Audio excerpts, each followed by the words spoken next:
Hello! Welcome! I finished reading X-Wing Rogue Squadron just the other day, and I'm like, I gotta tell people what I like about this book. Now, we already have had like 3 videos, I think, where we talked about what I like about this book. One about how they introduced the characters to us. That was a big thing. Here's the dramatis personae. We start with Wedge Antilles, who you might remember as a character from the first and third Star Wars movies. I forget if he was in the second one, but he was in Rogue Squadron in those movies. Then we have a whole cast of new characters. We get some appearances by Admiral Akbar, who you probably remember again from the third movie. It's a trap! Everybody loves that squid dude, man. He should lead the squid squad. It'd be awesome. They come from a variety of backgrounds. They're all different people. Some of them, one of them's a lawyer who becomes a fighter pilot. Some of them are rich. Some of them are poor. They're scoundrels. All sorts of interesting backgrounds, which creates great chemistry for the characters when they're interacting with each other. We're introduced to the cast right away with combat. They're actually doing something.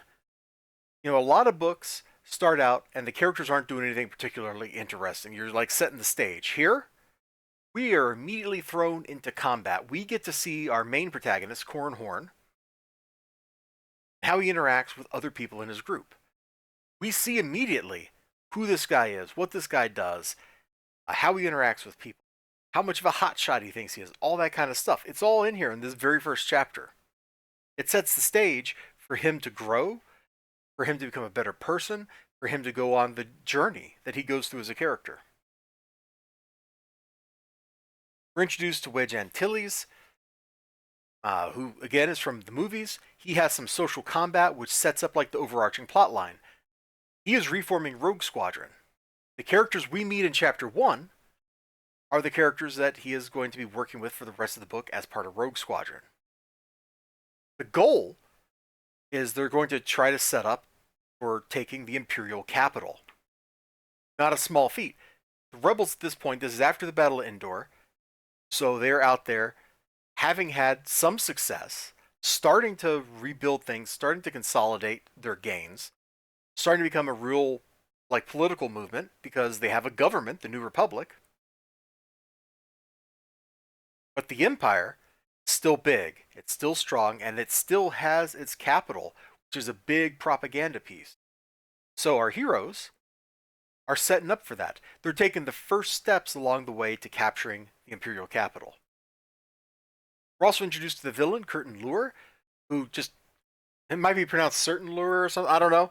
Like, it's spelled with a K, and I'm pretty sure it's supposed to be like Certain Lure was the like where the name came from, because the guy's an Imperial intelligence officer, and right away, like his first act in the book, aside from being like super snobby, is he interrogates somebody to death. So you know he's a bad guy.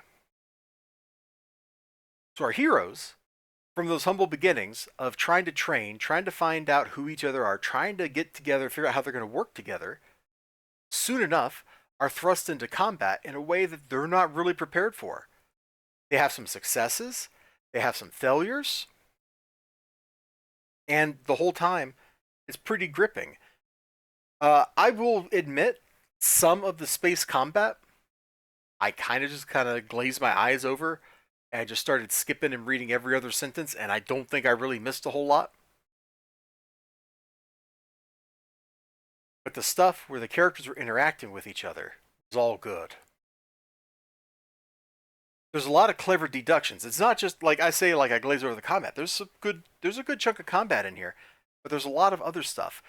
Personal interactions, character on character, budding romances. The bad guys have a spy in the unit. The unit experiences some setbacks, some tragedy. How they interact, how they grow from that. It's really good.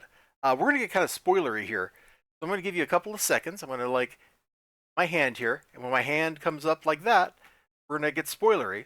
So just as a warning, I got to get specific about the things I like. The only way I can do that is with spoilers, so I apologize. All right? So here's the start of the spoiler warning. You can check out now if you don't want spoilers for a 30-year-old book.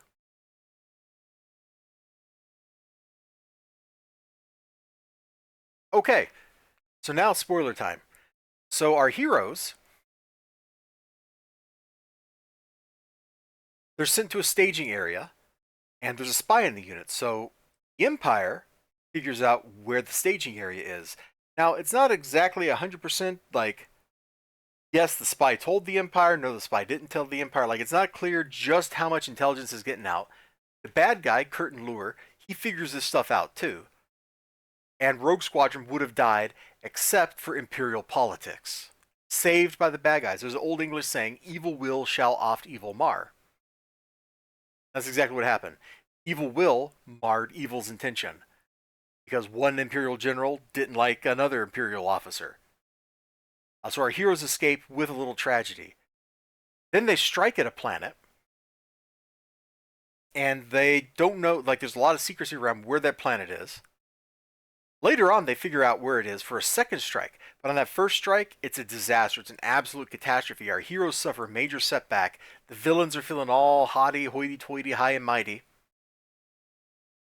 Which just sets it up for the grudge match when our heroes come back to finish the job. It's very satisfying.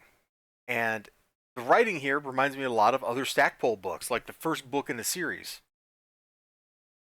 He did this series of fantasy novels, the Dragon Crown trilogy, I think was the name. A lot of fun. And the structure here is pretty much the same. Heroes succeeds, has setback, succeeds, has setback. Hero succeeds, but the villain also comes out of that in a stronger position than they'd been in at the beginning. Same thing here. Curtin Lure is in a stronger position after our heroes have won the battle than he was in before they won the battle.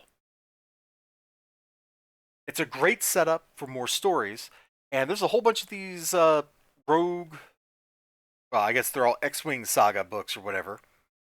I gotta figure out like which one of these is number 2 and read it here in a little bit.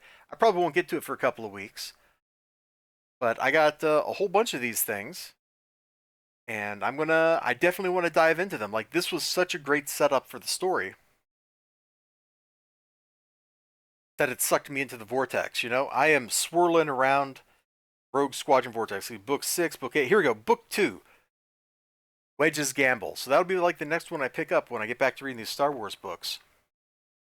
And it was great. There's a great balance between wins and losses. It's very much like no side is trashing the other side. No side is trouncing the other side here. There's some wins. There's some losses. The good guys probably came out better off than the Empire, but Curtin Lure certainly got more influence and power in the Empire by the end of the story. And our heroes only won at great personal sacrifice. They lost a lot of loved ones getting to where they were. Good, pulpy, dramatic stuff, man. Michael Stackpole, he knows how to write like a little trashy, pulpy action book, like genre fiction. He's really good at it. I like his BattleTech books too. It's been 20 years or something since I read these books. I checked them out from the library, so it's been really nice here with my, where did I get these? Goodwill? Probably Goodwill, I guess. It's been really nice reading these things. Thank you all so much. Remember to like, comment, subscribe. And if you've read these old Star Wars books, man, I can't believe I'm calling them old books. I remember when these were like new. If you've read these things, you know, let me know what you thought about it down in the comments below.